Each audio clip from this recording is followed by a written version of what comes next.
Good day, everyone. Today, I'm going to share something very important and useful for all of us. It's about managing our money wisely. So, this report is the continuation of the first reporter, Miss Valerie Salim, and the second reporter, Miss Bakor.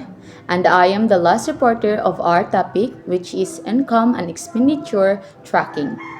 So, as a student and future adults, it's really helpful if we learn early how to handle our finances properly.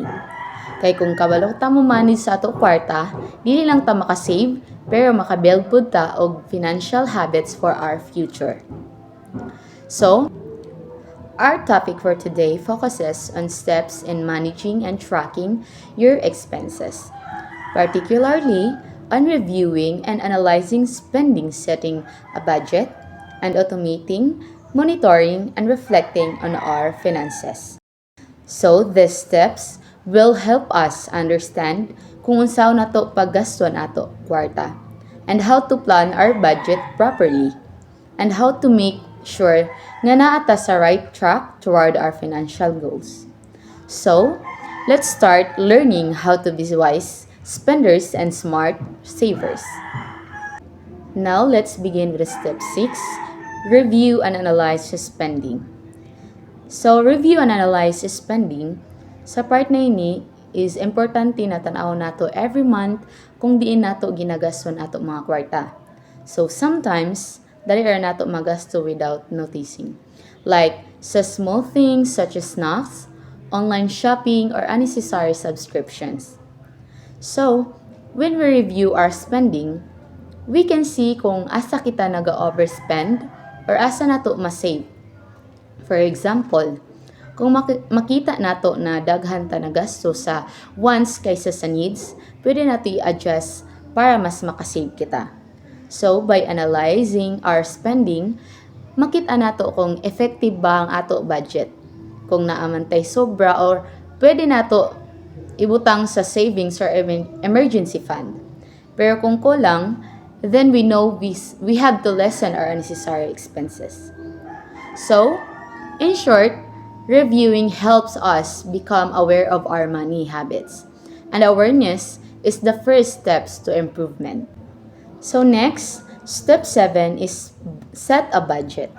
So here, kinahanglan nato magplano kung unsaon nato i-divide ang ato income wisely. So, budgeting means deciding ahead kung asa nimo ibutang ang kwarta before mo pa siya gastuhon. So, a good method nga pwede nato gamiton is the 50%, 30%, 20% rule. So, for example, 50% para sa needs like things we can live without like foods, bills, rent, or transportation. Then, the 30% para sa wants like buying clothes, going out, or watching movies. Then, ang 20% para sa savings or debt repayment para na atay masandigan sa future or mabayaran sa ato mga dapat bayranon.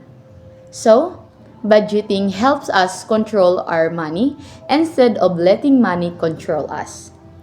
Kung naatay clear budget, dili na ta maglibog or ma-stress kung asa maikadto ang ato kwarta. So, it give us peace of mind and discipline in handling our finances. Then, step 8 is automate, monitor, and reflect.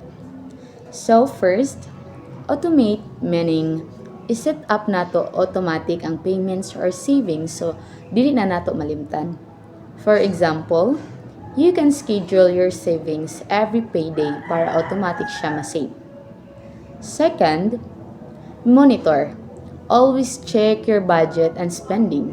Pwede nato i-track weekly or monthly para mahibalaan nato kung naabatay improvement. Then, monitoring helps us stay on track and avoid overspending. And lastly, reflect. So, think about how you managing your money. Ask yourself, am I spending wisely? Or do I need to adjust my budget? Reflection helps us understand our habits and make better financial decisions for the future.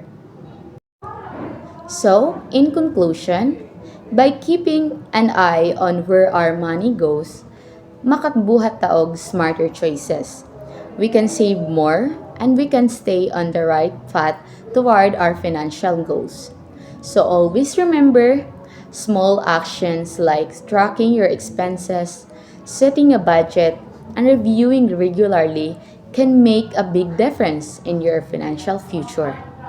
If we start learning how to handle our money wisely today, makabuild taog better habits and achievements that stability we all want in life.